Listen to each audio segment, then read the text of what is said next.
তোমার আব্বা যে তোমার বিয়ে ঠিক করে রেখেছে তুমি জানো? এমপির ছেলের সঙ্গে। কিন্তু তুমি কিচ্ছু চিন্তা করো না, আমি নিজে আব্বুর সঙ্গে কথা বলবো। আব্বু আমার কথা শুনবে, আর যদি নাও শোনে তুমি তাও চিন্তা করো না। এই দুনিয়ার কেউ আমাকে তোমার ছাড়া অন্য কারোর বউ বানাতে পারবে না। তোমায় ছাড়া আমি বাঁচবো না।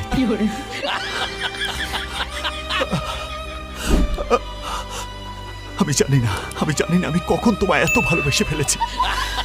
এখন তোমাকে ছেড়ে যাওয়ার সময় বুঝতে পারছি আমি তোমাকে ছাড়া কত একা, নিঃস্ব, অসহায়।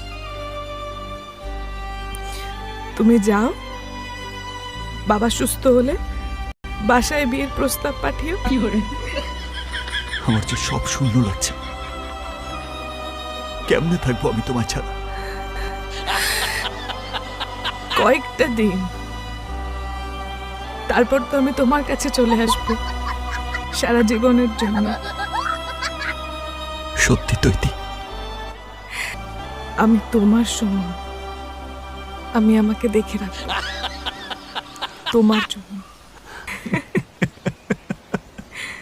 वाह क्या सीन है।